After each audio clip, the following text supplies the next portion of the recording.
And now the recording. Welcome to the light version of the IGC podcast. This is the 48th episode, and we're not going to have to do a lot of introductions today. I think we're missing some people. Yeah, it seems like we're missing a lot of people, but for the people who are here, I'm Gray, your host, and Naughtius and AI Monster are here. Hello. How's it going? Were you about to talk about video games? Yeah, we're going to talk about video games despite Papa and Seifer not being here. Yeah, Papa's off getting his nuts irradiated again or something. Yeah, poor guy. He's been a busy dude. Yeah, he didn't come and play Rocket League on Friday either, which was kind of sad, but said he was in commute back home or something like that, so I hope he got there okay. Yeah, so anyway, we are going to talk about a little bit about the Oculus Connect 2 conference. We're going to talk about some Star Citizen, some COD, some Twitch, some Valve, and games that are coming out and stuff. But before we do that, what have you guys been into the past 2 weeks? I think I was talking about it last podcast, but I did indeed pick up The Flame and the Flood, which was kind of that adventure survival game, similar in vein to Journey and Don't Starve, and I enjoy it. It's difficult. It's definitely still early access. They're working on it. Getting the story mode put into and everything, and still doing a lot of balancing changes. Right now, it basically boils down to searching desperately for water, pretty much the whole time, but still dying of thirst anyway. So we're getting there.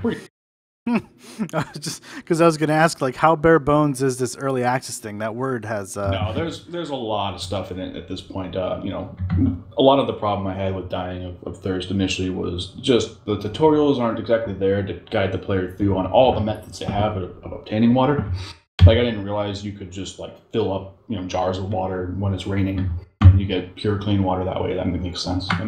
Well, yeah, you would do that in the real world, right? I would. Assuming you had buckets. Take a jar out though and fill it up. Exactly. You figure it needs some type of collection system, but apparently not. So, do you think the game has good potential? The game is beautiful. Has great atmosphere. The music and sound is amazing. The crafting is kind of built more for consoles, the interfaces, but it works. So yeah, I think it'll do well. I think like most people that look at the survival early access area, it seems to be a genre in and of itself. Like, right? A category on Steam. Early access survival game. Yep, they just kind of hang out here forever. Like, this game you think will actually come out of early access at some point though, right? Yeah, I think it will. I mean, it's got a lot of pedigree behind it. Bungie guys, Harmonix guys, all were leads at those studios. So they're making good progress on it. Okay. Need zombies. Need zombies. Little kind of wolf things they had to tone way down because these things were just shredding people. So what are the challenges right now in the game other than needing food and water? Like, what do you have to do? What's threatening you constantly? Anytime basically you kind of move across these flooded riverlands, and you end up on these little islands, and these little islands are where you obtain supplies, and there might be you might find old food and shelter on these islands, along with sometimes NPCs or vendors. But in the way of adversaries, there's wild animals. There's boars that will basically chase you around and charge you the whole time. So you're trying to collect your survival materials while dodging these boars or trying to trap them. There's these very aggressive and highly deadly wolves that you're not really prepared to deal with early on in the game, and so they had to kind of take them and put them farther along the path. But so basically, you're just moving island to island and crafting items along the way and just trying to survive and get as far as you can. It's very roguelike in that respect. Oh, yes, these games always seem to have a fairly in-depth crafting system to be able to make something out of anything. That's still the case for the most part? Yeah, I mean, you're going to collect simple plants to break them down and make twine, and then you're going to need branches of wood, and you can make snare traps from those, and it just grows and grows from there. Very kind of Minecraft-like. That always makes me think if that scenario of these types of games ever happened in the real world, would I be able to just do that kind of stuff, strip bark and make fasteners or build a raft or I don't know if I could actually pull that off. Which is why I have a trusty survival zombie kit underneath my bed, because I figure road flares and things of that nature, are more practical to have than and of course the do-it-yourself raft building boat. A book. You do what you got to do. Curious. What else have you guys been playing? I've been playing Guild Wars 2. Yes. The beta for the new expansion, yes? Yes, I got to play Druid. Yeah, how's it been? It's a healing class. A real healing class. Like a Trinity-style healing class? Yes, and it's ridiculously overpowered if people are pitching that it doesn't do DPS. Oh, well, that's what they said they were going for, right? There's people who think it's terrible. The people who play Ranger are just the lowest. Are you talking about like Staff Ranger? Yes, Staff Ranger. And the people who play Ranger are just the bottom of barrel anyway and don't know how to play Ranger. So now they have a class that does healing, and they don't understand that, this is a healing class and I'm not supposed to DPS with it. Wait, doesn't Ald play Ranger? No. Oh, okay. I thought he got like a crazy rainbow bow a while back. He does, but that's for a thief. Oh, okay. Oh, for thief. Okay. Yeah, right. Okay. Rangers don't use bows. Good Rangers don't use bows. What do they use? Dual wield weapons? I use a greatsword. Oh, greatsword. Okay, that makes sense in no realm at all. But it is Guild Wars. Why does that make no sense? Rangers were always like the term Ranger doesn't come from being a ranged class. No, it comes from being like a stealthy scout type wilderness survival. And I don't think a greatsword would ever help you in the wilderness. Unless you're chopping down a tree, in which case you'd probably want an axe instead. Well, it creates interesting problems when trying to stalk stuff through brush, Yeah, I would think so. Or you could just cut the tree down. Well, sure. Okay. Guild Wars has a very loose interpretation, I think, of what all class names really mean. Well, we get a pet that does. Oh, well, great. With stupid AI. So what about got pets at least? Some of these other aspects of the expansion they're adding? Like, are there any of the beta raids in yet? Yes, the raid was in. We did not get a chance to test it. We didn't have enough people. But from what I hear, nobody can beat the first boss yet. It's only been a couple days where the raid's been out, though. So I'm sure there's some groups hitting it hardcore, though, right? To figure it out. Yeah, they're removing the Berserker meta. So everyone was running Berserker gear, which is like the least defensive gear and just pure offense. And now you can't do that anymore with the raids because you die too quickly. You can't just dodge your way out of it. That's because ArenaNet's stance to balancing all encounters were just allow the players to stand there and whack it on the toe. So people are probably going to have to learn some new tactics. Toe whacking is a good strategy. I mean, if you were facing an enemy much larger than you, the first thing you would think about is to take out its leg or its eye, right? Or kneecap. Yeah, the leg area, the kneecap. You know what I'm saying. It becomes a questionable strategy when dealing with the large dragon. Yeah. Okay. Yes, it does. They tend to have very thick toes and very difficult kneecaps to injure. Well, Guild Wars 2 has always had issues with PvE design, and a lot of it was stemmed from the no Trinity system. I heard they had a lot of issues with PvP design too. What does it mean? Like yes and not really? I mean, their PvE's decent. Okay. I think the combat in the game is great, so that kind of really makes the PvP pretty good too. PvP in almost any MMO is going to be a contentious subject anyway. There's going to be those who love it, and those who hate it, those who are somewhere in between. Well, sure. Who just don't care. But then, you have to think about what the strengths of the game are. I mean, if it has a great combat system, but the way it's implemented in PvP is only decent from what you're saying, and it's not so great in PvE, then you kind of have a game that falls flat on its face, right? Well, I mean, you're talking for Final PvP. Fantasy 14 though, which says I don't think anyone can say that. I've played plenty of MMOs. I'm not even talking about Final Fantasy 14, which the combat system is relatively it's okay. It's average. It doesn't blow you away. And I don't think anyone could say PvP in that game is good. It's not great, It's but it's okay. there. Again, it's okay. Well, PvP in Guild Wars 2 is more than okay. It's actually very good. All right. Well, moving on. What else have we played? That's it. Okay. Well, what have you played something else you want to bring up?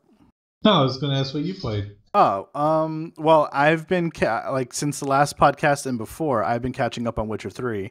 I'm about, I'd say 85 hours in now, and I've gotten back the person you were going at. You know, it's how long has this game been out? Like 6 months now? I think we can do spoilers a little bit, right?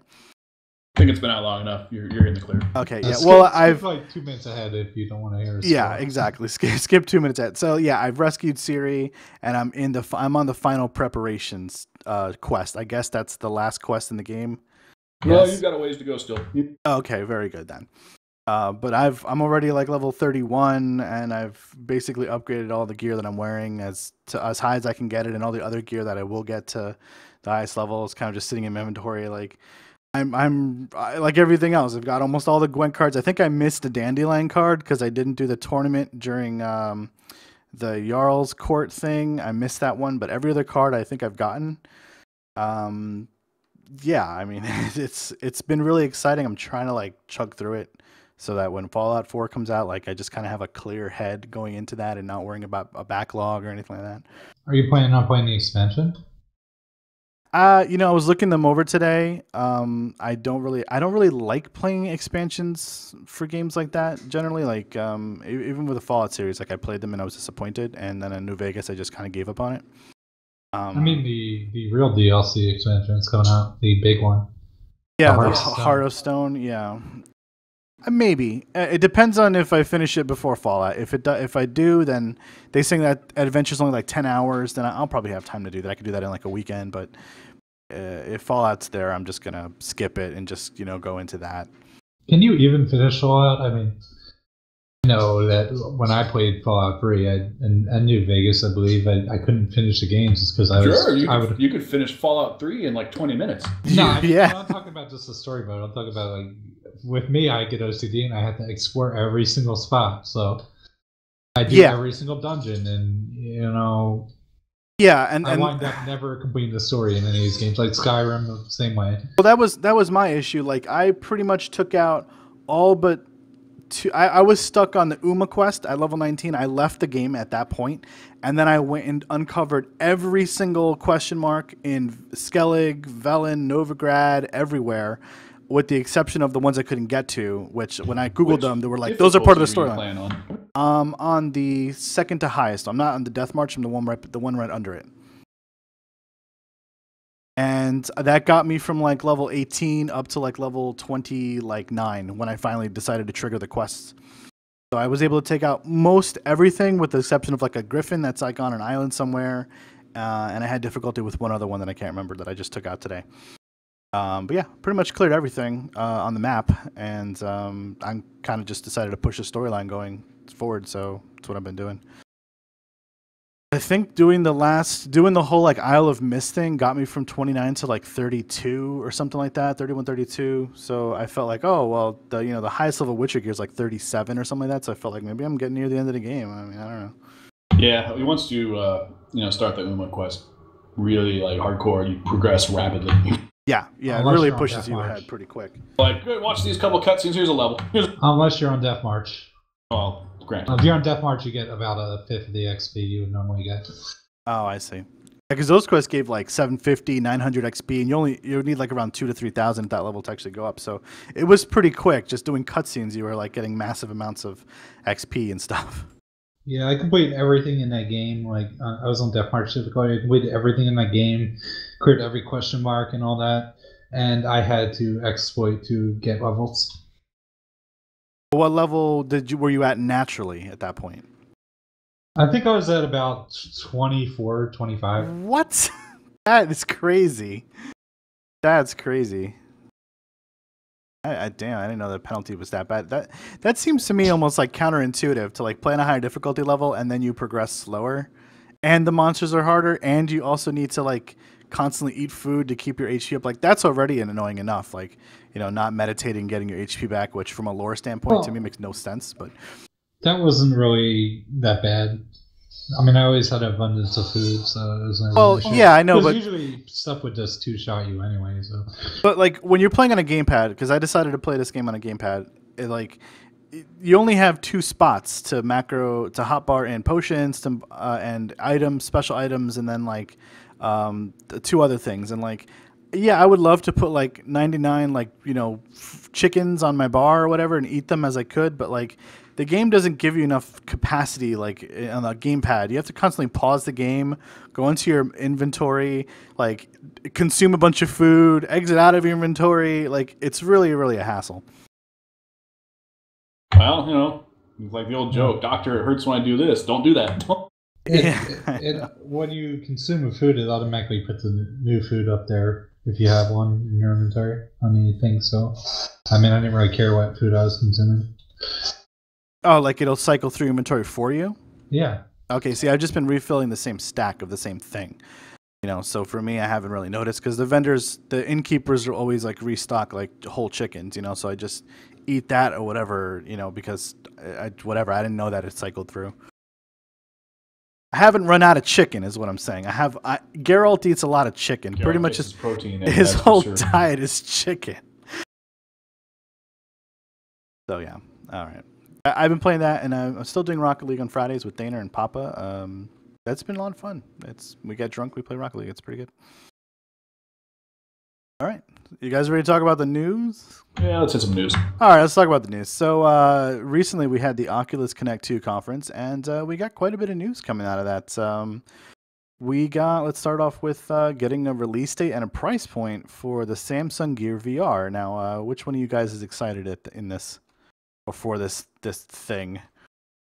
I'm curious. I mean, I probably won't be picking it up immediately. It all depends. I've got this is the VR headset where you have to supply a compatible cell phone, and it kind of slots into the headset itself and uses the accelerometer and gyroscopes of the cell phone for the motion tracking and everything. And it's a $99 headset. I mean, it might be worth playing with. I don't know. We'll see when my Nexus 6P gets here in like a month, unfortunately. I mean, I think the idea is neat in terms of like, a phone or a tablet kind of gives you like a controller built in kind of in a sense. That's a cool idea. But like, I wonder about like the quality of a headset that's $99.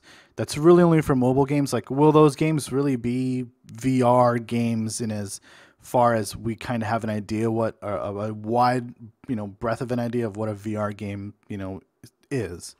Well, they're out there right now. I mean, Google had that Google Cardboard, which was literally like a cardboard VR headset. Like, was just the cardboard frame and the lenses, the biconvex lenses, and you slotted your cell phone into it. And there are VR applications out there for Android. You can get them and be playing them immediately. So I don't know if 99 is too rich for your blood. I'm pretty sure you can still get a Google Cardboard for like $10 or $15. I don't think it's too expensive for anybody. I mean, if you bought a phone already, which is $300 to $600, in Apple's case up to $800 for the Plus, $99 isn't going to hurt you that much, right? That's so much money for a freaking iPhone. Yes, I think my Plus was like $850 finance when I got it, and now they already have the S's out, which is like barely an upgrade. I just don't see the point of this. Yeah, I just dropped like 2/3 out on a 6P, which is Yeah, the phones are ridiculously expensive. Sure, I could pay $100 but what's the point? Is this really something I need? It's going to be a piece of junk that I'm not going to use after the novelty wears off in the first 5 minutes. I don't know. I guess we'll see. I mean, you put the tool out there and see what people will do with it. Who knows? Somebody might develop that killer app where everybody's won one of these things. I don't think it's out yet.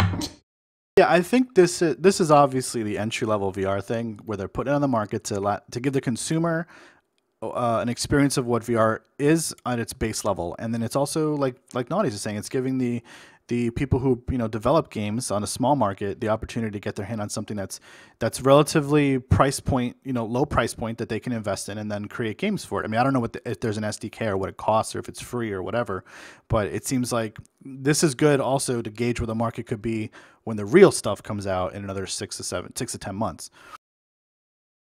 Or sooner. or sooner. I mean, it's a good testing ground at this price point, and you know, a lot of people have Android phones that this thing's going to be compatible with out of the box, and I guess we'll see how it sells. I mean, it could totally flop.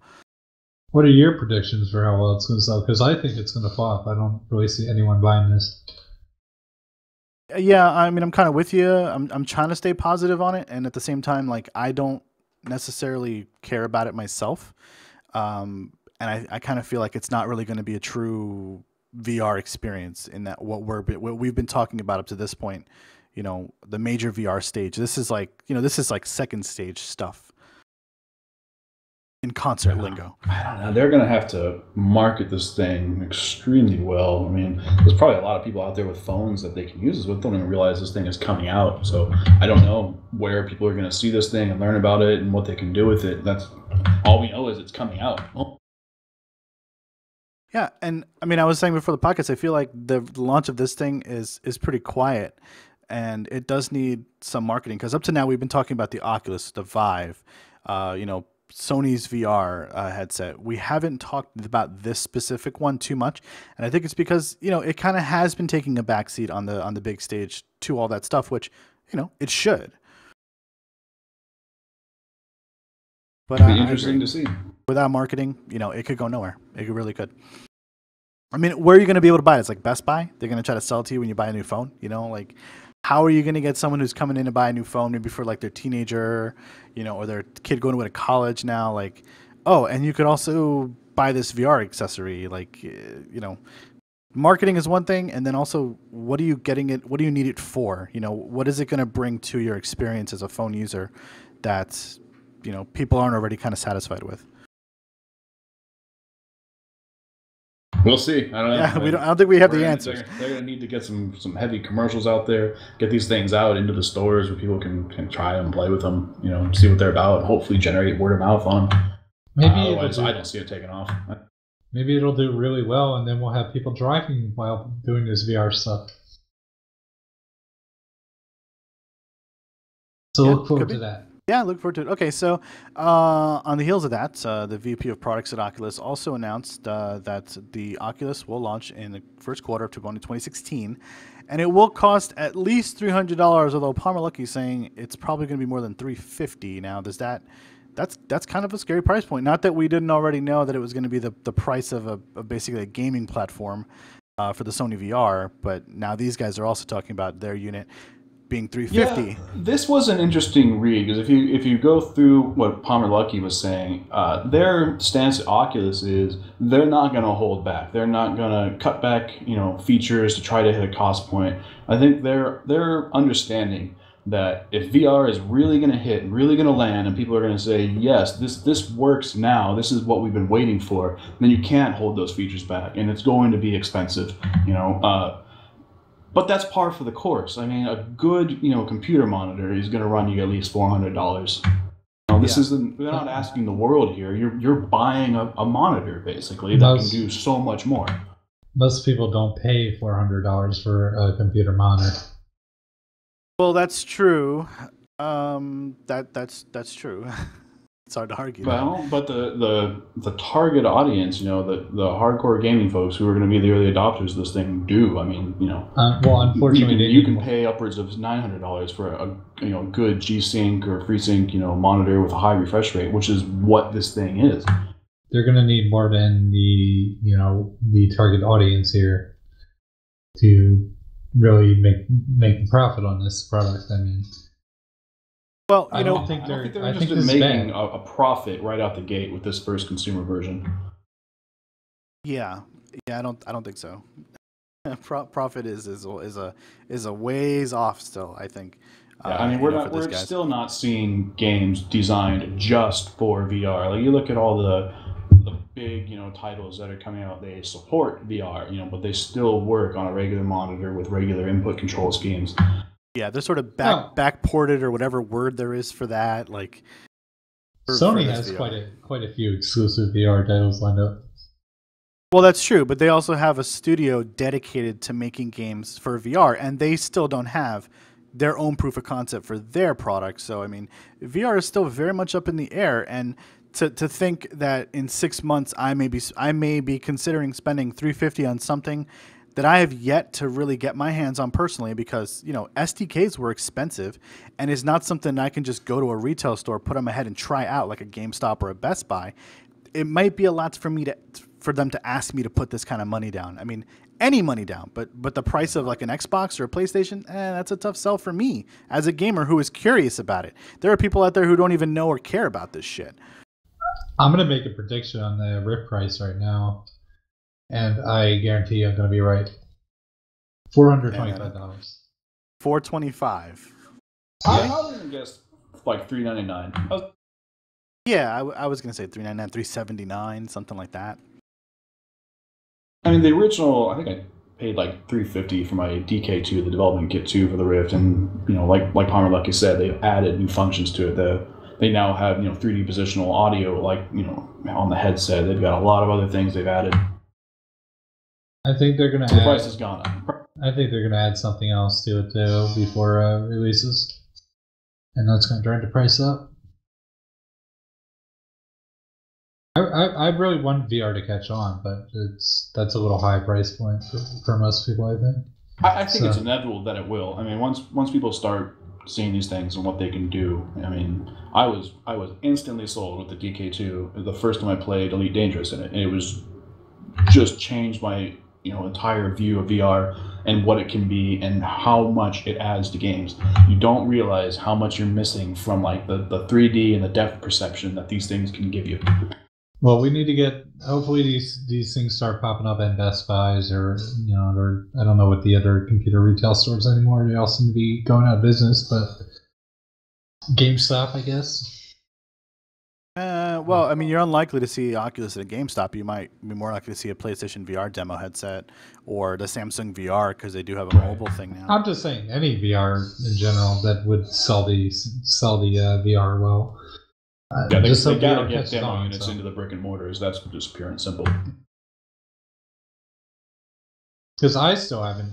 I'm right there with you, Gray. I still haven't been able to test any of these as well. I don't know if I want this or not, and I'm sure I do. I'm sure I will. I mean, I played VR, you know, back in the '90s, early '90s, when there was that whole VR craze, and that was significantly worse VR than what we have now. I mean, yeah, definitely, yeah, by far. So, yeah, I think there's a curiosity among a lot of people, but you know, they don't want to put the money in. They want to, you know, give it a test run. They want to be able to, you know, get a free sample of this, and there hasn't been a lot of that outside of the trade shows that, you know, most people aren't going to just travel to, you know, because taking how much time off from work to, you know, and traveling around the country to get your hands on this. If you really are an enthusiast, you're going to do it, but otherwise you're not. So I think, you know, advertising is one thing, but people do need to get some samples of this, and it's hard to convey that when everybody, you know, views their news and their, you know, gaming on a flat monitor right now. I mean, you're talking about something that's next level that you really need to have the equipment on your face to understand. Yeah, which is why we have Naughtius here, because he owns one. No, and I've even taken it, you know, to work with my Steam box and everything, and let people try it there. And every person who put that thing on and played with it for a couple minutes, you know, their instant reaction was, "I have to have one of these." Yeah, like, and I wish I had that opportunity. You try it, your soul. You know, I'd be willing to ship it to you guys. It's just gotta, if you pay the cost of shipping, I'll ship my DK2 to you. Maybe we'll do that. Although I have a 680, so I don't even know if I could really power it properly. You can. It does take a bit of a computer to run VR properly. But luckily, I think the OEMs are going to help you with that. Yeah, so I mean, we'll skip over the next bit for a sec, but yeah, apparently there will be a lot of OEM desktops coming out, right, from Asus and Alienware and Dell, around $1,000, which seems to me like crazy money. You think so, but is it really? I mean, you look at your average, you know, workstation computer from any of those OEMs, and you're probably going to spend $550, $600, and that's going to give you a fairly, you know, modern CPU with at least 8 gigabytes of RAM these days. You can even go to 16 if you want to spend a little more money.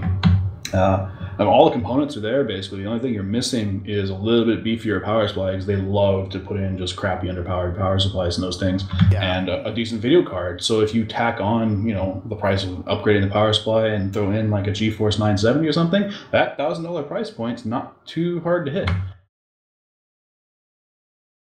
I mean, And you're right. You're going to spend $600 on your home computer just for your home computer, and everybody's got one. They probably spent close to $600, if not more, on it, not including the monitor and all that stuff.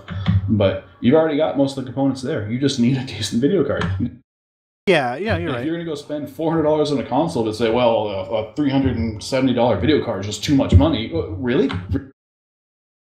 Yeah, I mean, most of the money in those things is the video card and the hard drive, as it is. Because the console actually has a video card in it already. Yeah, but it's an integrated chip most of the time, isn't it? I mean, I don't know what the new ones are. Yeah, but you're not doing workstation, and business and school tasks on your console. You still have to have a laptop or a desktop to do that on, and so everybody's got one. It's true. Why not throw or a decent tablet video card in it and not get the console? I'm just saying it's an option. Well, yeah, you're never going to convince the world of that. It's definitely not overnight. Now you're talking about buying a. That's crazy talk. If you're not a hardcore gamer, you don't already have a GPU that's expensive like that, and now you're talking about buying an Oculus Rift on top of that. That's a lot of money right there for most people. Yeah, I mean, you need a TV to play that console. I mean, you're right. TVs last generations though, and don't generally need to be upgraded. But people don't consider them part of the cost of the console. Yeah, I mean, you could spend $800 on a TV and $400 on your PlayStation, and then $60 on a game, and you're talking you're approaching $1,400, and that's probably the input price for this, just to do gaming. I mean, with your TV, at least you can watch TV. I mean, the argument is age old. It goes on forever and ever and ever. You can watch TV and movies in 3D inside an Oculus Rift. In fact, they've got software out there that simulates a full-on IMAX environment, and they look gorgeous on the even relatively low resolution display of the DK2. With the new versions, it might actually be preferable to a TV.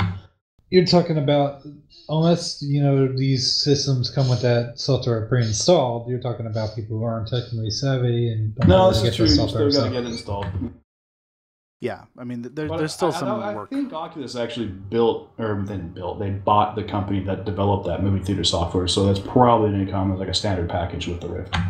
Tony, if they want to sell Oculus Rift, they need to show this application in porn. It's out there. Okay.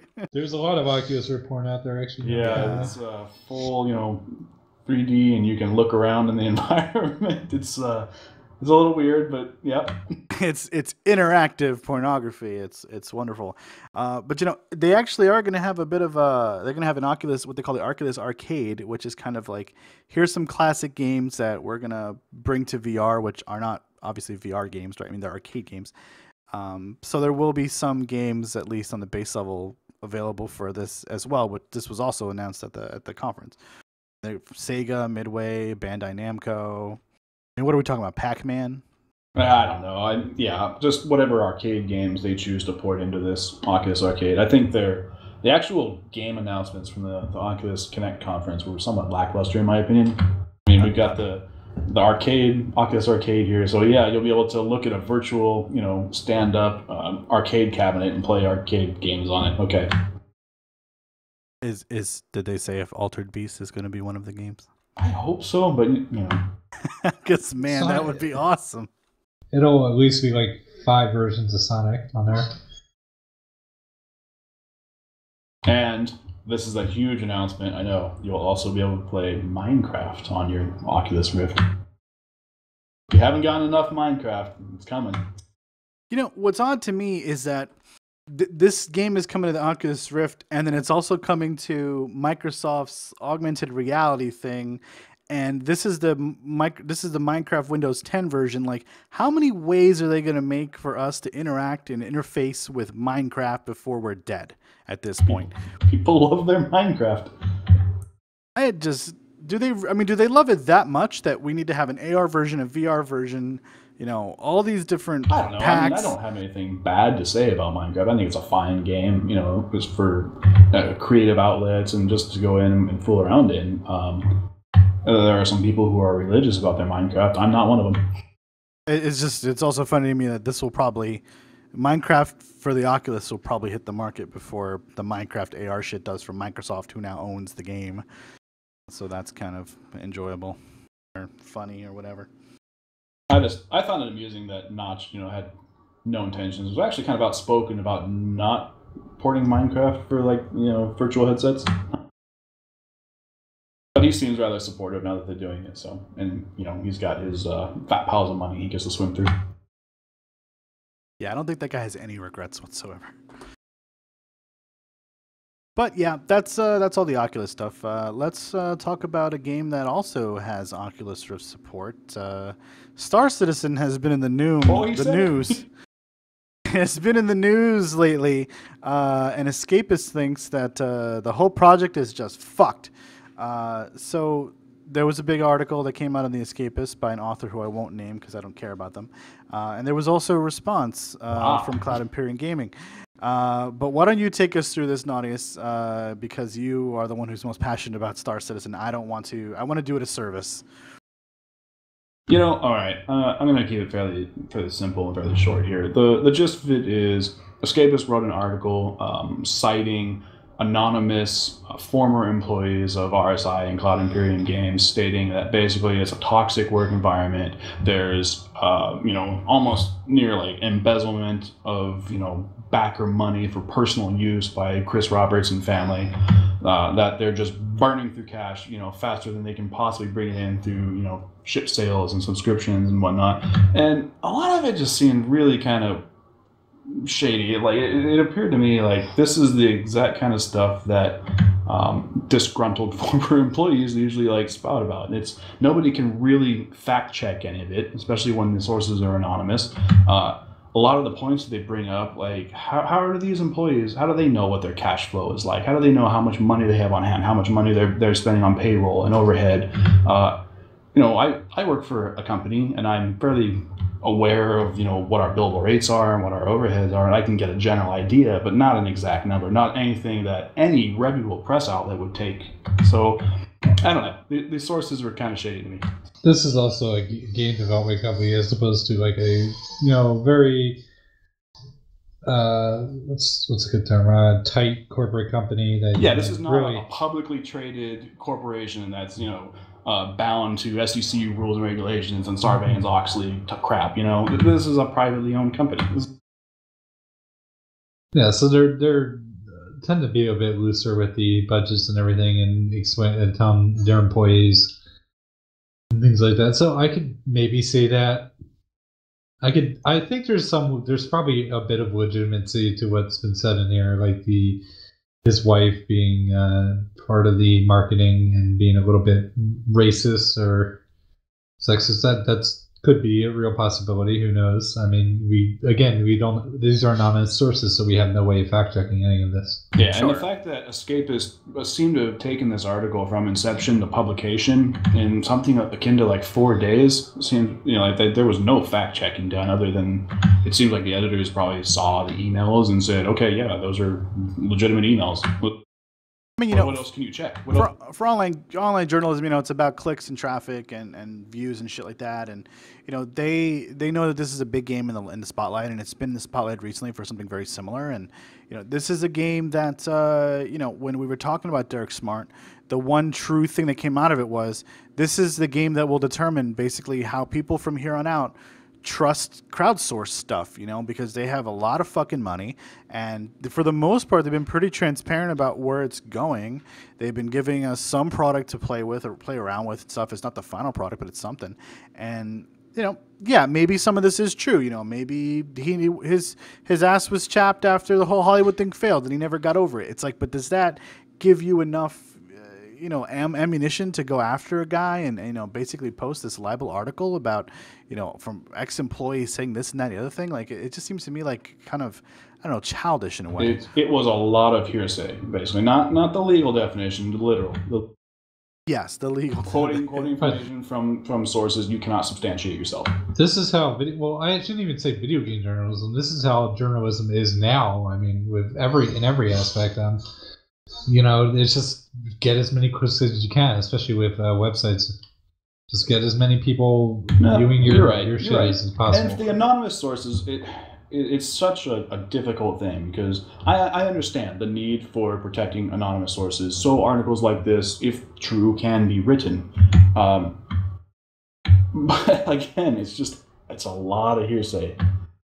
And, my first inclination was generally, when we get these articles with citing a lot of, former employees and they're reporting anonymously, they tend to be true. I mean, if you go back and look at like the Electronic Arts and Bungie spouses thing, then the massive amount of uncompensated overtime they were working, and all that was anonymous, tips and statements, and they turned out to be true. But everything on this one's looking shady. I mean, a lot of these quotes that they gave appeared on Glassdoor like 3 or 4 days before the article was published, so that raised questions of the validity of these statements. Because nobody that's Glassdoor reports of when somebody leaves a company. I can go make an account on Glassdoor and say, yeah, I work for Roberts Space Industries, and Chris Roberts frequently attended Ku Klux Klan meetings and spent a lot of money supporting them. Nobody can vet that. You heard it first here, guys. He's a member of the KKK. I'm not giving you a source. Because we don't have to. It's going to remain anonymous. Yeah. I don't think anything said there was really that ridiculous. I mean, you have one person, his wife, who's probably shouldn't be in a high position like that, if any of that is true.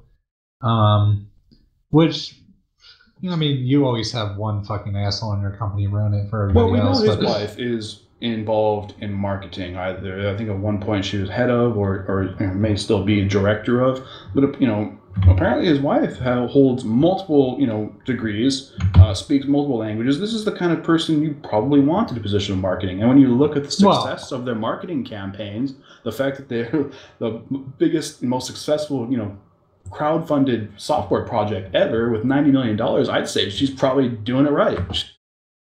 They have an HR, if they're an HR disaster, you probably don't want them in a leadership role, but yeah, they might be good at their job, but they're pissing off other employees. That's an issue. But yeah, it's one employee though. I mean, is it really going to, cause the Star Citizen to fail? I don't think so. And another thing they brought up was, Star Citizen might have only $9 million left in their budget. I don't think that's really much of an issue. Even if that was the case, I don't think that's going to prevent the game from being made. I think that, that's a lot of money they blew through in a decent amount of time. It's not that short a time. But, they're getting constant money flowing in. It's not really, if they have to lower the budget of the game, they're still going to make something really decent. Because they're getting constant money flowing in from WoWs. Unless that money stops somehow, then and everything we've seen of the game looks really sharp. I mean, there's been some really cool stuff, and it's gonna have VR support, and it's gonna be a beefy game, and it's what everyone else is saying. There's a lot of doubt surrounding it, but it is trying to do things that no one else has done. But one of the things that I think the article misrepresents too is that they're saying, oh, because it can't be done, period. Where these guys have the chance to prove that it can be done. And you know what? Let them succeed or fail. Like, why is it? Why does the future of gaming, as they seem to make it sound so damn dire, rest on the shoulders of Cloud Imperium Gaming? Like, just let it fucking happen already. Yeah, and I've said it, a lot ridiculous. Of times, I think on this podcast, people generally take the attitude of expecting this project to fail, because if it does, they can come along and say, look, it failed, I was right. Or if it doesn't fail and it comes out and it's a great game, they can be pleasantly surprised. It's a win-win scenario. Absolutely. You're absolutely right. At this point, the fact is, everybody should want this to succeed. If this project does fail, you'll never see the likes of it again. You'll never see anybody take the risk of trying to crowdfund a AAA game, and the people who would crowdfund it won't take the risk of funding it. Right. Yeah. I don't know about people not taking the risk for crowdfunding it, but I think, like you said, people are not going to want to crowdfund anything again if this fails. That's going to be a huge hit for Kickstarter. I think we could all agree on that. It will be, and I am not trying to say that it shouldn't rest on their shoulders, the future of crowdfunding, but in a way it does.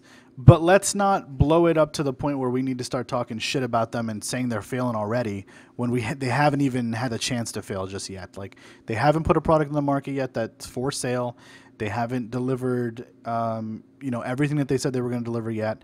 They've been honest about extending the deadlines. Let them just do what they do, because they're a game company. This guy clearly knows what he's doing to some degree. I want to just see it happen already, This is pretty That's much me. It's pretty much every Kickstarter. It's been on Kickstarter since Kickstarter. I was going to bring that up at some point. Yeah, they always seem to get funded, and people are wildly excited about it. And as the progress of the development goes through, people begin to become concerned, or changes happen to the project just because shit happens, and you've got to adjust and deal with it. And then you start to see a lot of people begin to retaliate and be very negative about that project. I mean, Broken Age was a good one. They eventually released it, and it was fine. Yeah, I mean, it is doom and gloom for a while. I just feel like there's a lot of undue doom and gloom being projected at this game right now, when there's no reason for it just yet. I mean, they haven't put out a module that everyone was like, "Wow, this one just fucking sucked completely." Right. They just put out what they said they're going to put out. You like it or you don't like it. And if you don't like it, ask for a fucking refund. I mean, if you're looking for clicks and shit like that, yeah, this is a big target to shoot at. You're not allowed to get a refund unless you're deck smart. Yeah, whatever. You can get a refund. Yeah, they've figure out a way. It's for people who have sunk significant amounts of money into the game and have all of a sudden come under financial trouble of some sort. But they evaluate each refund request on an individual basis. Anyway, let's talk about Call of Duty Black Ops 3. So apparently, a single-player campaign now has a dollar amount attached to it, and it's $10. Because they are now going to be releasing they will be releasing a version of Call of Duty Black Ops 3 without the single-player campaign on the 360 and the PS3 for $50 instead of the usual $60 price point. Are we happy, or I don't even know how to feel about this, to be honest. This is all about limitations of the console. They couldn't fit enough Michael Bay explosions into a single player campaign on the PS3 and Xbox 360 without it running like absolute shit. So they decide, hey, we'll just get rid of the single player campaign. Yeah, I'm with May there. This just screams that the hardware capabilities of last generation's consoles are not up to the snuff for running their single-player campaign. But why throw money away? There's people still on those consoles. They want to play the Call of Duty game, and frankly, most of them are only concerned about the multiplayer anyway. I mean, let's face it, a lot of these games, Call of Duty, the Battlefields, their single-player campaigns are not all that great. They've really gone downhill. They're usually pretty short in like the 5 to 6 hour range, and there's just not a lot to them. Everybody knows the meat and potatoes is the multiplayer. So if you can still sell it to people, then do it. I don't agree with you there, because I think there are a lot of people who buy Call of Duty for the single player campaign. I agree. I think there are a lot of people. I don't know that they're necessarily only buying on 360 or the PS3. I get the limitation thing. I feel like if you're gonna take a big part of the development that you put into this game, they should have released this for $40 rather than $50. But call me crazy, console pricing and all that shit. Yeah, I can't forget that console tax. Yeah, console tax. Clearly, Activision feels that $50 is an acceptable price for the multiplayer experience on last generation's consoles. Yeah, man, I don't know. I don't know. I don't know why people still play these games. They're the same shit every time. But that's it's not true. They added Titanfall elements to it now. Do we know how well that game did? You could run along walls and shit. Game did so amazingly well. And everyone's going to be playing it on Twitch, where you're apparently not allowed to have a game have nudity as a focus, guys. Did you guys read this article also on Ars Technica? I did. But we've known this for a long time. I mean, we've known that Twitch is pretty ridiculous. I mean, they're probably, I don't know about how they compare to YouTube, but compared to Hitbox, you could put games with nudity. I'm pretty sure you could put this game called Rinse and Repeat on there. This is Rinse and Repeat, for those interested, is a shower simulator, new genre, clearly. Yes, and there's other games that have the showering theme involved in it. I think the statement Shower with Your Dad simulator. I think the thing that's wrong about Twitch coming down on this particular game is that nudity actually isn't the core focus or feature of this particular game. It was just the thing that the players work towards, essentially, like one of the goals you work towards. And the rest of the game was discarded for, oh, well, nudity must be the core thing because that's what people want.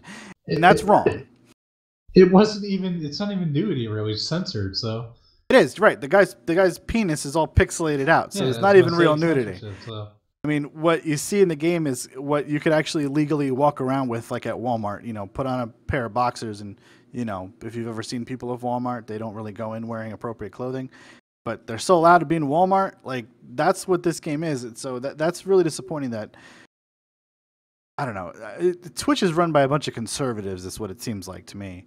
Well, yeah, they take the stand. It's better to err on the side of caution and just not let these games be streamed.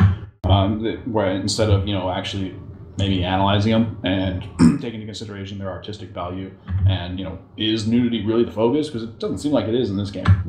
It absolutely isn't. Violence is just fine because you can have blood and guts everywhere. Which is worse, violence and blood and guts, or some casual nudity? It is strange in America how we view our Puritan value, right? It's like nudity is bad, but everyone's got boobs and a dick. But dismemberment is just fine. Like we're okay with that one. Perfectly fine to show those bits getting shot off and blown apart, but by God, don't show them in their hole. Who's with me here? If you put as long as you put something on your stream that says it, I think you should be allowed to stream whatever the hell you want. I mean, if it has hardcore sex in it, go ahead, stream that. As long as you're playing a video game and as long as it's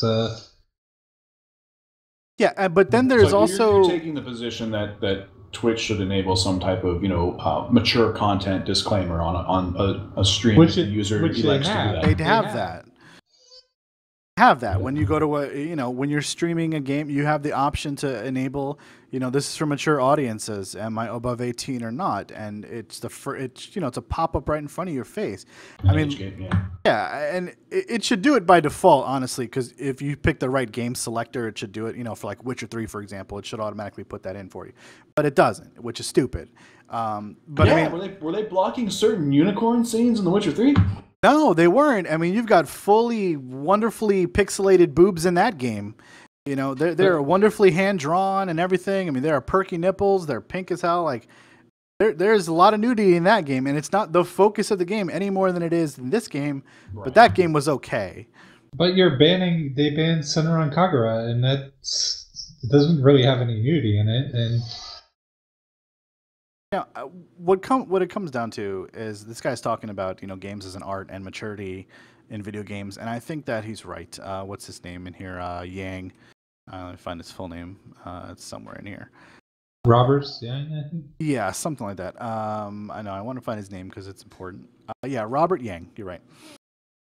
Talking about games as an art, and how as a culture we have not caught up yet to thinking about games as something that can promote nudity in any form, whether it's brief or otherwise, as in a mature setting. We still think of games as juvenile, and yet over the past decade alone, we've seen so many games with like deep, family themes, horror themes that have struck more nerves than just, Mario jumping over a platform and you throwing your controller across the room because, the fucking Koopa hit you while you were jumping. Like that's old, immature gaming. We're talking about gaming that simulates real people, that it's often modeled after real people, with real life situations, with real decision making that you can do. I mean, look at the Telltale games and all the nerves that they poke at. Gaming can be mature, and nudity is part of that maturity in a way. It doesn't always have to be, disgraceful nudity or rape or rough sex. It's just a thing, and Twitch doesn't believe that. Twitch just thinks you should just ban it all, I guess, but with certain exceptions, of course, and Steam as well. Valve as well, rather. Twitch needs to realize people are on the internet already. By blocking this content, you're not protecting anybody. No, not a single person. Warn them of the content that they may encounter and let them censor themselves. I'm waiting for the streaming service that lets me stream whatever the fuck I want. There's no restrictions. In 1440p. In 1440p, 120 FPS. Yes. I want some glorious opie I don't care if not everybody can watch it. Some people can, and they're going to appreciate it. All right. So I mean, this is not like the first time we've talked about this. I guarantee it won't be the last time. This seems to come up a lot, and Twitch has rescinded their decisions on things like this in the past. So We will see. I think they need to take a closer look at the games in their service, and if they're going to run a service like this, they need to be responsible for the things that are on the service. I agree to that, but they also need to, I don't know, be socially conscious of what their service is about, which is gaming, and understand that gaming is more mature than and apparently the average person sitting on the board over at Twitch thinks. All right, so recently Valve, according to, what the hell site is this? Gamasutra. Oh, wow, we haven't had a Gamasutra article in a while. Valve has punished a dev for trading game keys for Steam user reviews. So who posted this article? I think that was me. This is curious. So considering it's coming through Sifted. Yeah, why don't you take us through what you thought about this? What's going on here? Well, I mean, for a long time, this has been going on. I mean, there's a lot of developers that were giving away free copies of their game to get, pass through Greenlight or just to get good Steam user reviews in this case. And Valve has finally woken up and put a stop to this. I mean, it's only taken them forever, and they don't give a shit about quality control, but apparently now they do. So they've been getting better. They're not curating shit themselves just yet, but they're getting better, I think. Well, they got worse before they got better. Well, that's always how it needs to be. God, I don't see anything wrong with this. They clearly just punished the dev that was basically buying good reviews. Or reviews in general. Yeah, it's good on them. Yeah, I think finally wholeheartedly. Steam needs to make Greenlight seem like it has some integrity, and by extension, their platform have some integrity. I mean, they are, I dare say, the largest distributor of digital games for PC, right? I mean, I would think that they're at least 30% of the market share, if not more. Yeah, and the Greenlight system is a great idea, and I wish more people would look at it. I think Valve could do a little more in driving people's attention to it. They could. Give them some incentives. They could. I mean, because when you open up the Steam store panel, you've got store, library, and community, and then your user profile. And unless you go down into the community thing, Greenlight is the fourth thing down. Discussions is before that. Workshop is before that. That's great. But then Greenlight is way there, and I don't know a lot of people know what Greenlight is necessarily. At least not the user that doesn't really pay too much attention to what goes on Steam in general. Oh. I don't ever look at Greenlight. I mean, I just wait for you guys to tell me what's good on there, and then maybe I'll go look at it. There are also very massive problems with Greenlight right now. Like there's not a good standard for what you could show there. So you could have a game that's not ready to be shown at all. Put a decent trailer with minimal features in there, and sell your game through the trailer, and then winds up going through Steam, and there's no quality control, and it gets released on the Steam page, and the game's a piece of shit, buggy as hell, doesn't work properly. The game lasts about 30 minutes before it's finished, and that's how it's been. And the Steam page is littered with shit right now. I mean, I think we could all agree. It always has been on there that should not be on there. Yeah. Yeah, and that's just the problem with it. It used to be where before Greenlight, any game you saw on Steam, generally you could expect some bit of quality from it. Yeah, but now it's like $100. You throw your copy of the game on Steam, and you can put it in as early access and let people try it, and that's a great advertising platform for yourself to pay $99. I think it's still $99. It could be wrong. To get your game on there and then distribute it, and that's fantastic. It gives you the platform and everything, but that also means that there's going to be a lot of trash coming through, and that's what it's boiled down to. Because Steam takes no responsibility for what's on there. You guys know that.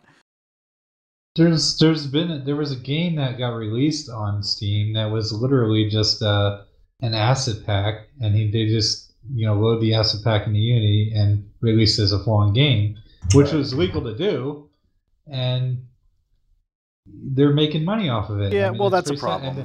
And then 4 or 5 of the same games popped up on Steam Greenlight later, and people are voting on that. Yeah, well, people feel like well, if it's sold once, it'll sell again, right?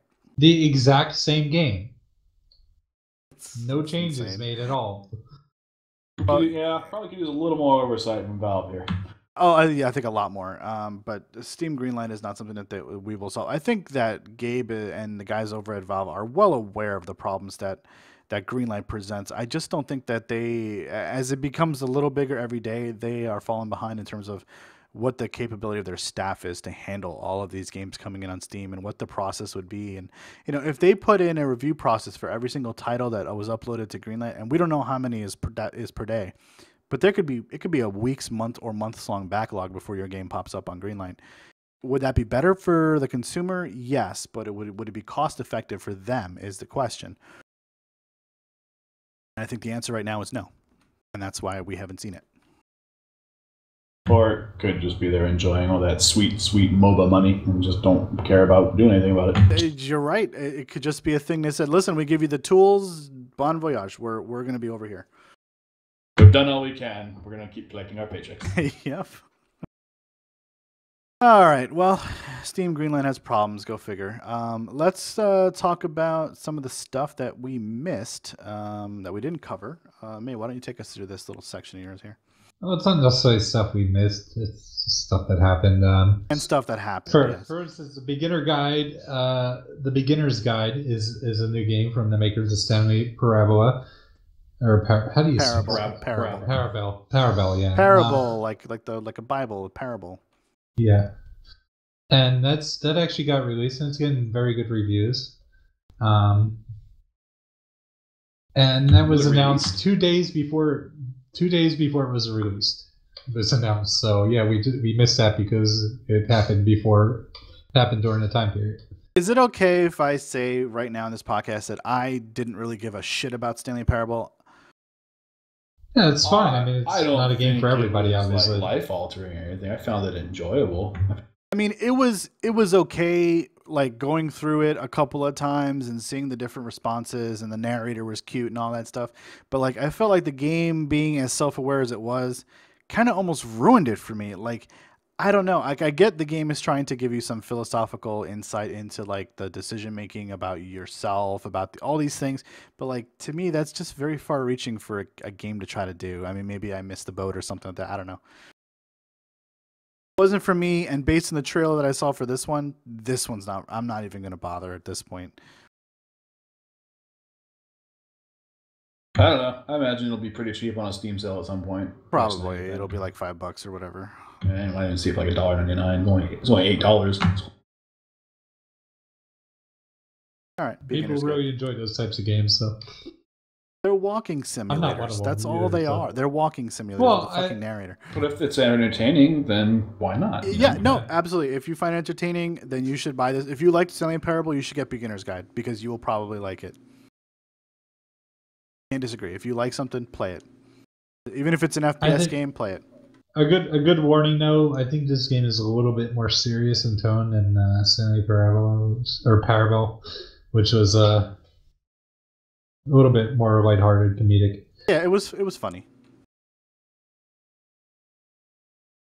So if you don't like serious games, probably not gonna enjoy that one. All right, what else have we got? Tony Hawk. Yeah, we got some shitty broken games that released this month. One from Ubisoft again. No, really? Amazing. Damn it, Ubisoft. You were doing so well this year, being quiet, not releasing anything.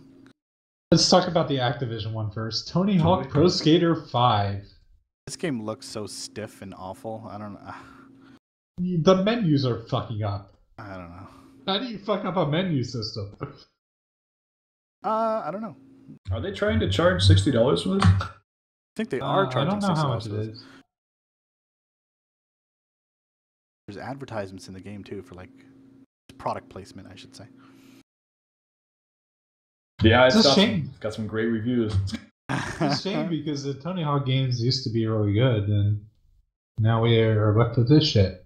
Remember the question I asked last podcast about like how many John Madden games you're going to release before kids are like, who the fuck is John Madden? Like, it is now 2015, okay? I'm pretty sure that Tony Hawk is like in his, I don't know, 40s by now. Nobody knows who the fuck Tony Hawk is anymore, guys. Nobody cares about Tony Hawk anymore. Interested in purchasing a game, which sole purpose is skateboarding, probably knows who Tony Hawk is. But they're not trying to sell this to just the skater kids, because you know what? No one does that anymore either. Like they don't do that. It's like done. Like there's no such thing as skater culture as far as it was in the 90s. That doesn't really exist. I mean, I don't live in California. Is that still the thing, Naughties? Yeah, it's still here. Okay, so you guys have it on the West Coast. It's dead in New York. We don't have that anymore. This game looks so awful. I mean, it looks like really bad. You don't looks have like it in something New York. you threw together. Freaking like bans pretty much skating in any public place. Yeah, we don't have that in New York anymore. It's like it died here. Like Tony Hawk, he's dead. Like no one cares about Tony Hawk. Do you even know what Tony Hawk does now? Because I think he's been on like a couple of TV shows, making some appearances. But I don't in the past decade. But I don't think he's actually skating anymore professionally. Not professionally, I'm sure. No, but he's got brands. Well, I don't know if he manages them, but he's got merchandising and of course, obviously name tie-in deals. He's going the way of Tom Clancy and who was that? Fatality. Remember that guy, the FPS guy? Yeah. Those are the guys that people used to care about. Like that's where I feel he is now. I just had this spark in my head. I would love for Tony Hawk just to sell his name to Activision there and just be done with it and just see all the crazy shit they'll make with it. Yeah, right. Kind of like Tom Clancy. Tony Hawk Super Surfer. Why not? Why not? BMX Master. Bring all those games back. So both of these games were broken apparently, right? Yeah, the other one was Might and Magic Heroes 7. I didn't even hear about this coming out. Oh, it came out. Last podcast. Apparently, it's pretty good, right. except that it has several game-breaking bugs associated with it. So yeah, it's fine, given the fact it doesn't work. Kind of like the Assassin's Creed series. Yeah, I mean, as long as you don't come across those bugs, you're fine. Now, who's the publisher of this again? Ubisoft? Oh, okay. We're keeping score at for the end of the year podcast. They were doing so well. I think they were doing really well. They've been quiet. Their game releases are coming up, and then we'll know. Yes, that's right. Their game release is coming up. Fall is like their few months, and then they were like, "Hey, there's Assassin's Creed DLC already announced, and the game's coming out in December or something." I want to bash Ubisoft a little bit here. Some more. Rainbow Six Siege was out in beta or something, and people are playing it, and the servers could not stay up, and the AI is completely retarded. Yes, we do have someone who has actually been streaming that. Kanya has been streaming that here. And I did get confirmation that when it went into closed beta, the NDA was lifted, so he can actually stream it. That was a question. Was it you asked me, May? I forget. I don't know. And somebody asked me that. And the game doesn't look quite as good as it did in trailers. Go figure. Go figure. It never does. All right. So, what other big problems happened? Well, that's pretty much it. I think I think there were a few other games that got reviewed. Low reviews. Amicrog didn't really get as good reviews as it could have, but it was kind of disappointing that a lot of people are saying mixed feelings on it. That the art direction, while kind of nice, seemed like they had to rush a lot of stuff at the last minute. So instead of a lot of stuff being like the claymation look, it looks like they just kind of drew stuff in. Aww. It's very linear. The puzzles they're saying don't really require much thought. And this is after that game was pushed back like a couple of times. I think we were expecting a better product out of them, and the game was really positive mentioned like all over the place too. Oh well. You only get released once unless you go into early access and then release game fully. Then you get 2 releases, which again is really only 1. But there were well-reviewed games that came out or are coming out soon. Yeah, early reviews. Taken King reviewed very well. I mean, there's been people who have been saying really positive things about like the redesign of that game. I'm impressed. Well, the original Destiny also reviewed very well and had a lot of problems. But this was better, and now as people have tested it and played it and feel that it lives up to a really good expansion and a really good game revamp at that. And the Uncharted Collection got good reviews, but there's no real surprise there. Soma got pretty good reviews. Everybody in my circles has been just raving about Soma. A lot of people calling it, a worthy spiritual successor to like the System Shock series. Sorry, a little tongue twisted there. Oh, what the hell just happened? As soon as I get some free time, I'm gonna pick this one up for sure. Yeah, I've heard a lot of good things about it too. Yeah, if you're into horror, pick that up. And Disgaea 5 got pretty good reviews as well. Oh yeah. They always review well. I mean, those games. Yeah, they never They have really a lot do of super content. poorly. You cannot do if you like those types of games, you cannot do poorly by buying one of them because they have a lot of content and they'll keep you happy for a long time. A lot of grinding though. All right, let's talk about announcements and debuts. This was an amazing announcement. Apparently, this is great. 12 years in the making. The old game Age of Mythology is getting an expansion pack.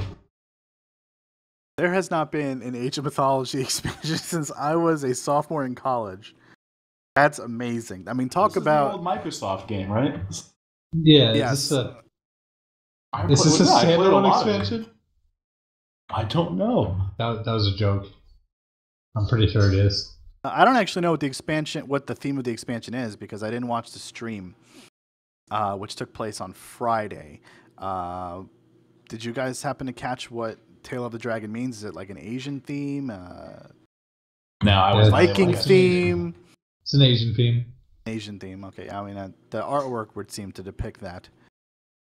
Good on those guys. 12 years later. Keep at it. Yeah. Never give up. Hopefully we see another expansion in 12 years. We'll all have kids by the time another expansion comes out. What else we have? I guess it shouldn't come as a surprise that we're going to be getting a sequel to Wolfenstein: The New Order, which I think a lot of us played here, and we all thoroughly enjoyed it. The standalone expansion, not so much, but... Oh, the New Blood? Yeah. The Old Blood? Yeah, this game. I heard this game was great, and apparently the voice actress who voiced Anya in this game leaked it out by being very vague, but not vague enough. Yeah, I think she was being interviewed and said she loved working on it, and then she's working on another one. So I think a lot of people are just implying that by working on another one, they mean sequel. Yeah, and she loves to shoot Hitler. So God, what game could that be? Who doesn't love to shoot Hitler?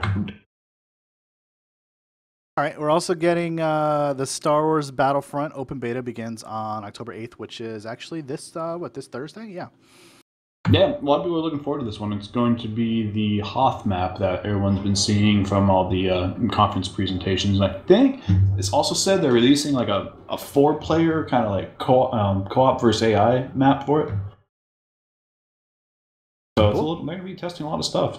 I mean, that's a great map to go into. I was just kind of sitting here thinking to myself, this is like the new demo. I mean, if you remember, Battlefield 1942's Wake Island, that was a demo, but in a sense, they were more beta testing. I think this is kind of along the same lines. So, are we going to find out how broken this game actually is going to be? I mean, I'm expecting it to be very broken. Yep. I can't believe if you're doing an open beta, you're going to have anybody under NDA. So I guess we'll be talking about it come next podcast. Yeah, I believe we will. Now, somebody's going to leak it at least. So. It'll be interesting to see what kind of bugs pop up. Again, it's open beta. You just get on to Origin and do it. Yep. I'll try it out. I'll try it out next weekend. So this next one is interesting. This looks like Naughty. You put this one on here, right? NVIDIA is relaunching Grid. So yeah, if you all remember, Grid was NVIDIA's kind of on live, game streaming service where it could, the game was actually rendered in a server farm and streamed to your device, basically, some low-powered device. And they made a huge deal about this with their new NVIDIA Shield, and they called it NVIDIA Grid, but they've rebranded it as GeForce Now. And they've made some pretty interesting changes to the service. It's going to be subscription-based, of course. They're seeing like $8 a month, and that already gives you access to some 50 games. A lot of them are AAA titles, a little bit older, but it could be something to try. And an interesting statement that I saw was they're working with publishers, and this is at the publisher's discretion, but games that you purchase through GeForce Now may include a Steam code that you can go ahead and plug into Steam. And that solves a big contention point a lot of us have had with these subscription services, whereas you're buying a game, but if you ever terminate your subscription, decide you no longer want to stay on with that service, you don't own your game anymore. Yeah, the game that you purchased, you do not own. yeah, that's a great thing. Another interesting thing I saw here: first 3 months are free. That shows a lot of confidence in your product. It does. There. I'll try it. It does. Yeah, it absolutely does. Because they're thinking that people are going to play this for 3 months and then they're going to want more. They're going to want to pay that subscription fee to continue, and that's some pretty. I mean, 3 months is a lot of time, so I'm surprised about that actually. Yeah, and it's at the same price point as Netflix, so it's a price point they know people are already willing to pay for stuff, and this is not bad. I mean, it's less than $10. You know, $8 a month is pretty good. Yeah, I say good on you, Nvidia. You get a cookie. Yeah, they've also stuck with the traditional streaming service phraseology of either calling your thing your company now or your company go. So that's good. That's about right. Everything is now or go. All right. So master. What about now go? No, you can't do both. You do now or you do go. Or if you're HBO, you have both because you like to confuse people. I think HBO Go is like if you have a cable service, you get shit streamed to your tablet, and HBO Now is like the standalone HBO package where you don't have a cable service. All right, so Master of Orion Remasters debuted with some gameplay. Now, this trailer was weird. It was like a news reel, like a live news article going on. I don't remember this game. This is old, though, isn't it? Really? What? Yeah, Master of Orion is a turn-based, like 4X game. You know, space empire building with you build, research, all that fun stuff, and you know you can research new weapons, diplomacy, technologies, build ships, and you know for peaceful missions or military. Much loved series. Had a couple flash in the pan, sequels. I think like Master of Orion 3 didn't go very well at all, but the first two were very well received. This is on a lot of people's top 10 lists, I think, for classic PC games. Yeah, pretty much any like top 50 PC games list will include a Masters of Orion. Usually the second one. May have been what this was like. What? It was this like late 90s, maybe? Yeah, I want to say like maybe 96 for Master of Orion 2. Yeah, it was probably more focused in console at that point. Okay, cool. I mean, the trailer looks really nice. The art style is... Ooh, right on the nose. Initial release 1996. There you go. All right, May, why don't you take us to the last two here, since I have a feeling these are yours. All right, well, we got some parody Japanese news. I'm allowed one, apparently, so... Yay. I chose this one. Alpha Ride is coming out. It's a Japanese strategy RPG, and the big difference is you can actually have hardcore sex with people. Awesome. This is exactly the JRPG I've been looking for. You will not be able to watch it on Twitch. No, you will not. No. I'm pretty sure this is never going to see a release stateside. But I think it was interesting because it actually looks like a pretty I'm so glad we're covering it for all I mean, overseas people. I think it was interesting because it looks like a pretty good quality RPG, and yeah, I think we should be more like the Japanese and not fucking be so hung up on sex in games and everything. At what point do you get to have hardcore sex? Yeah. Well, there's visual novel scenes when you have hardcore sex in the visual novels. These characters look like children. Yes, of course they do. Of course they have fully developed more breasts, so than usual. Like I'm gonna say like they're slightly older than tweens. They gotta be like 14, 15. You are a sick man. No, there's some adult characters in there. So some. Well, that's good to know. All right, there you go. Yeah, that's great. Okay, I'm gonna put a red mark through this now. Never mention this game again. All right, the last one. Some watch list for looking at this now. We've been tagged by the U.S. government now. All right, the last one is Bullet Train. We are talking about the Oculus Rift a lot, and this is an FPS coming from Epic Games, specifically for the Oculus Rift. I look at this game and I think to myself, this again is not an Oculus Rift type of concept game. It's just an FPS, but the gun floats instead of looking like it's attached to your body or hand. Like I don't see why this needs to be an Oculus game at all, but okay. Well, it's made specifically for the Oculus Rift, so I'm so glad. What I'm saying is it doesn't actually do anything different than an FPS. Like, it looks like just a regular FPS game, regardless of what platform it's made for. If we're talking about Oculus as a platform, which I guess we should. This is more of a proof of how they've come with the Oculus Rift itself and its control scheme. This demo is more to show off the actual controls that they've got, the 6-position controllers. Which you can't see at all. A Rift, and having played like Team Fortress 2 in it, which Valve supports wholly, the controls are a little weird with the keyboard and mouse.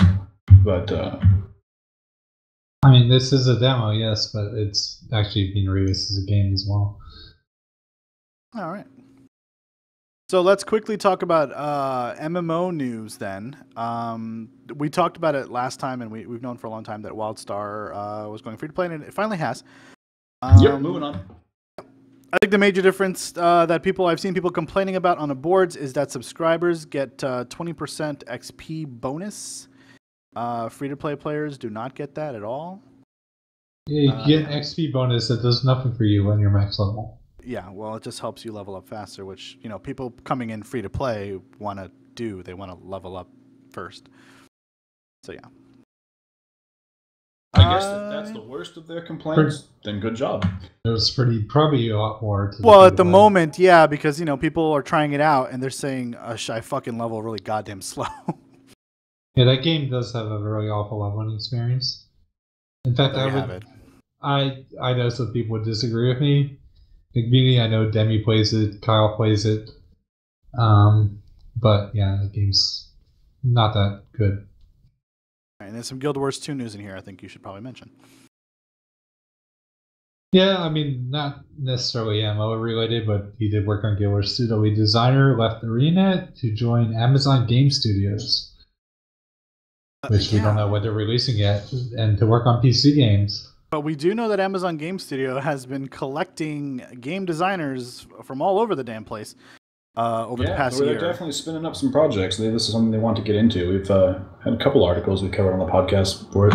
Yeah, absolutely. So yeah, I mean they've got a powerhouse of a team over there. They just really haven't pumped anything out. That's that amazing, huh? Yeah, wait till.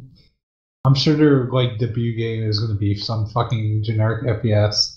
Yeah, I'm calling it now. It'll be a cover shooter of some kind. Cover shooter, yet. Or maybe why the fuck not? Maybe it'll be a third-person or a first-person survival horror game with zombies in it that's going to release on Steam.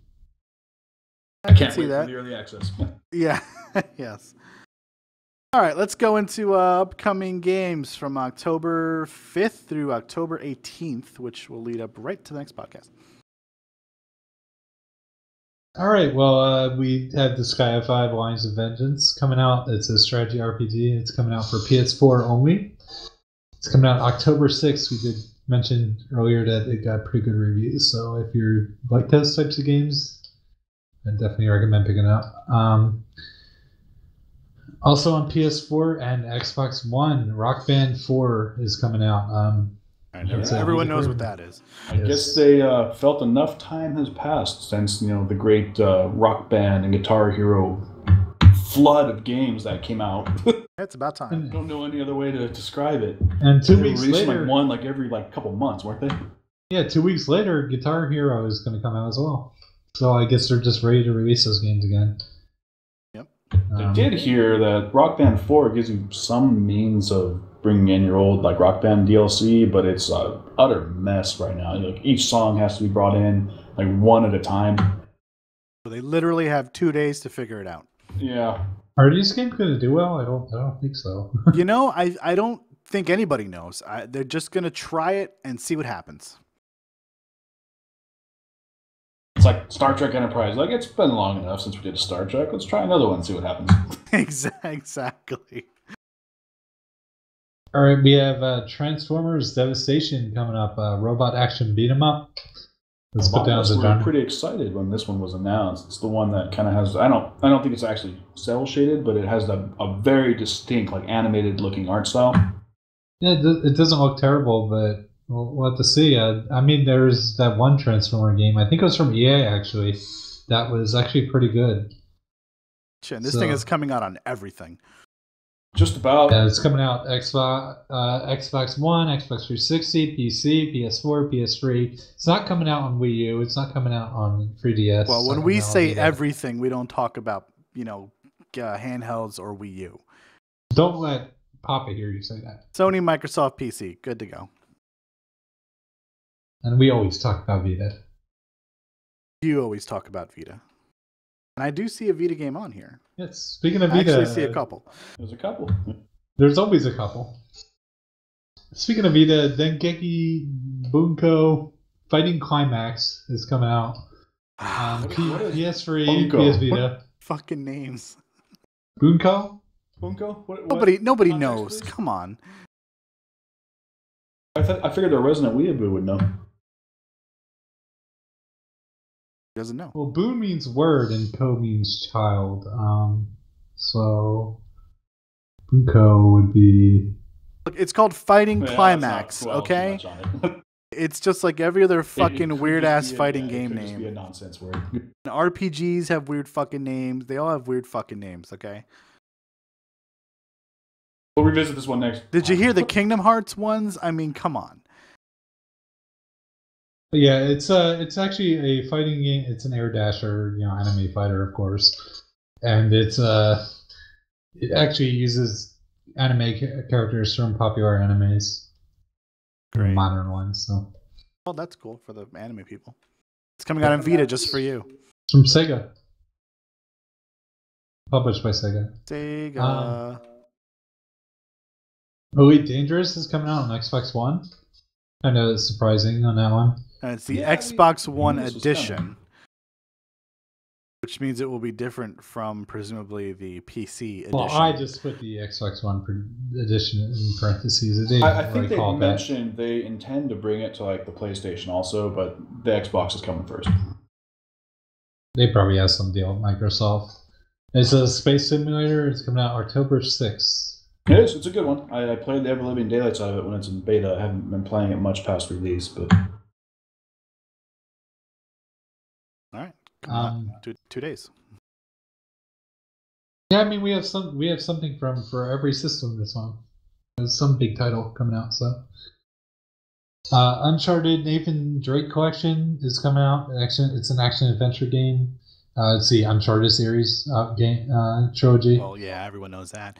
Now, did they up-res these games for the? Yes, they did. They remade some of the aspects of the game as well. Very cool. So they're all remastered, and it's coming out October 9th for PS4. That's a Friday release. That's interesting. Now, I was debating whether to put this one on here or not, but I did hear a lot about this game, so I'm going to put it on here anyway. Chibi Robo Ziplash is an action platformer. It's coming out for 3DS October 9th. I don't really have much else to say about that game. It's an action platformer. Figure it out. Yeah. Here's the big one. Well, the one that's going to be the most interesting, probably, to see if it's going to suck or not. Yeah. Is Minecraft Story Mode is coming out. It's an episodic adventure game. everything apparently. And Yes, this everything. is coming out. On everything. This one is on everything except 3DS. We got PC, we got Mac, we got PlayStation 3 and 4, Xbox 360 and Xbox One. Vita, iOS, Android, Wii U. Yeah, it's literally every system except I think 3DS. It's not coming out on 3DS. Not on 3DS, and that's Or is that next mistake? Tuesday. 3DS. No, I don't think it's on 3DS. No, it's on Wii U. They forgot one. They forgot the They Wii U forgot as one. well. Yeah, not coming out on Ouya. Come on. Nothing comes out on Ouya, okay? Don't cover Ouya anymore, remember? Yeah, but that one's certainly going to be interesting. Even if I'm it sure did we'll come talk out about on Ouya, we wouldn't say it came out on Ouya. Now, are you grabbing Fuck that Ouya. one, Gray? I haven't finished Game of Thrones yet. If I finish Witcher 3 in the next 2 weeks, this will be my gap game till Fallout 4. Yes. Yeah, you got about a week for this one, so we'll see. It's only it gonna doesn't be even one come episode, out- So it's like 2 hours long. Yeah, exactly. And it doesn't come out for another 10 days, so maybe. I might pick it up. I mean, I've bought every Telltale game except Borderlands since the first Walking Dead, so yeah, I'll pick it up. Why not? Probably gonna be like $20, right? Or $30. I just can't help thinking that like this could have been any game. You know, it did not need to be Minecraft, but whatever. I agree. I really want to know. I'm curious. Like, what story hooks are in there that are like Minecraft only? Yeah, and I can tell you, Telltale trying to pick the biggest game franchise they could find. I mean, they already got Game of Thrones, so Minecraft was the next logical step there. So they just need to get Star Wars now, and then we're good to go. Not gonna happen. Yeah, they don't. They can't get that IP. Yeah, they're not gonna get that. Yeah, EA has sole rights to Star Wars games. Yes, well, I know, but I'm just saying, if they got it, that would be bigger than Minecraft, at least. That would be awesome. Telltale, Star Wars, yes, I want. Goodbye 4 times. Now, if they would just stop making games for a bit and work on the engine, that would be perfect. Every time. Every time. That coming up. All right, moving on. The Talos Principle is coming out, the PS4 edition. Just want to clarify, I don't disagree with you. Oh, go ahead. First-person puzzle game is coming out PS4 October 13th. Gray has very nice things to say about this game, correct? Yeah, I know Gray does. I do too. It was a great PC game. I'm really glad to see it going to consoles. I'm going to probably pick this up for PS4 because I haven't played it yet. Actually, when I have some time, which is not going to be October, not going to be November, so probably January or something. Yeah, and this seems like the kind of game to me that like next summer will be like a free PlayStation Plus game or something like that. Because it got dumb cheap on the PC as well. It dropped to like $7-8 at some point. And then when Road to Gehenna, the DLC that came out a couple months ago, was out, it was back up to like its regular price and it wasn't on sale. Or it was like 10% off or something like that. I bought the DLC for this game, didn't play it yet. That's another game in my backlog. But yeah, this game, totally you should buy it. It is like 30, 40 hours of puzzle solving that if you're into that really logic-based puzzle solving kind of stuff, you should get this game because it's so simple and so complex at the same time. With some interesting philosophical dialogue along the way. Yes, all along the way. Very good. Yeah, if you're not interested in the philosophical dialogue, just tune in and work on the puzzles. Are you a robot? Or are you a person? Or are you both? I don't know, man. Stop spoiling shit. That's all I can say, really. There's nothing else to be spoiled. Just spoiled the whole game for me. Anyway, go to the top of the tower. That's all I'm saying. Dragon Quest Heroes is coming out. The World's Tree Woe and the Blight Woe. Of course, we need that full title because we can't just have Dragon Quest Heroes as a game itself. Yeah, no, that's too boring of a title. Square Enix. Yeah, this is from the people who made Dynasty Warriors as well. It's being published by Square Enix. It's an action RPG, and yeah, that's a Dynasty Warriors style where you're killing a lot of enemies on the screen. It looks really good. I actually pre-ordered this one. I'm kind of looking forward to it. It's coming out PS4 October 13th. Yep, cool. Those Dragon Quest people. We did mention a little bit The Witcher 3 Wild Hunt. Hearts of Stone expansion is coming out for PS4 as well. And for some reason I had the other systems on there, but I believe it's Xbox One, PS3, and Xbox 360. They came out on PC, of course. PC, yep. The price is good 13th. As well. I think it's like $8.99 right now on GOG. Yeah, the price is really good, and it's supposed to add a huge amount of like gameplay area. If you got more Witcher cravings, pick it up. Yeah. 85 hours of Witcher 3 wasn't enough for you. You get some more. yeah, right? I don't understand their pricing necessarily on things. It's a little off topic, but like expansion pass is $24.99, but like the expansion itself is $8.49 on GOG. So it's like, are they is that expansion pass gonna cover more than 3 DLCs? Because I mean, at that rate, they'd actually owe me $1 about the expansion pass. Well, we were gonna have a just an aside. On that. The season passes, they're never worth your money. Don't buy it. That's what it seems like, yeah. I'm fully expecting them at the last minute to be like, oh, you know what, it's free. Just go ahead and get it. Just like they did with all their other planned DLC. We got Back to the Future, the game releasing. It's a remaster of an old point-and-click adventure game. From Also Telltale. Telltale, yeah. This is the remastered version with Tom Wilson being brought back in to re-voice Biff Tannen throughout the series, which a lot of people kind of complained about the voice actor who did the original series. So that's interesting. Both of their games are releasing this month on the same day. That's interesting. Yes, because they're Telltale and they release way too many games too. But somehow maintain quality writing. Hey, they got a winning formula, man. Yeah, but they need technical updates. PS4, Xbox One, October 13th. The Legend of Legacy, what a great game. Yes, another Japanese title. Yes, Japanese title. It would have to be. It's so fucking vague. And it's a traditional RPG. It's coming out for 3DS October 13th. Kyle is really looking forward to this one for whatever reason. Oh yeah? Kyle. Fuck Kyle. Corpse Party Blood Drive is coming out. It's a adventure horror game. It's a PS Vita exclusive, October 13th. And finally, last but not least, we have Yoshi's Woolly World, being the only Wii game that releases in this period. Well, no, Minecraft Story Mode. Remember? Oh, that's right. Don't forget. And you know what? I can't believe that they wouldn't re-release the Back to the Future game on Wii U. That one was on Wii, I'm pretty sure. Was it? Yeah, I think my fiance played it on Wii. But yeah, look into that. You got a big title coming out on Wii U. Yay. October 16th. Yeah, people are looking forward to this, although it's really just a platformer, guys. I think it's because they want the fucking amiibos, is what it is. Yeah, it's kind of done in the style of like the Little Big Planet series. I've honestly heard a little bit of negativity towards it. It's nothing new. It's a regular platformer, which is kind of unusual for Nintendo, but I think it'll probably review pretty well. It's a Nintendo game. They always review well, so yeah, I think they're hoping the art style is really what's going to propel it into its popularity. I mean, people are already drooling over the amiibos and stuff like that, so it will sell well. Does it have the player-made content of the Little Big Planet series, or they just kind of wholly rip off the art style? I'm pretty sure it's just the art style. That Super Mario Maker is really the only thing where they have level creation, as far as I'm aware.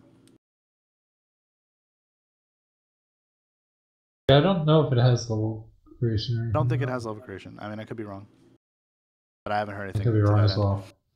I don't follow Wii games, and we don't have our Nintendo fanboy here. I know. To set us straight. He's gone, and I mean, hopefully he'll be back. Do we have anything else that we need to cover, guys? We're pretty much wrapped up, I think, right? I think we got it all. Yeah, I think so. All right. Hour and 40 minutes, not bad. So hopefully Papa will be back in a couple of weeks. We haven't seen Lucy in a while, and I'm betting Seaford just overslept because he's a nighttime security guard. He probably worked a double or something. But we will be back in 2 weeks, hopefully with a bigger crew, on Sunday, October 20th at the usual time, at 7 p.m. We'll be streaming right here on twitch.tv/GrayDrillden. We will also be broadcasting on our TeamSpeak server as well. In the meantime, you can catch our updates on everything that goes on here at Impact Gaming by following us on Twitter at impact_gamingcm. No, it is the 20th. Oh, it is the 18th. She's right. My wife's yelling at me. She's right, though. 2 weeks is the 18th from now. You can check us out on YouTube at Impact Gaming Videos. We will actually be putting the YouTube stuff. We've been putting the Twitch stuff on YouTube as well, including the podcast.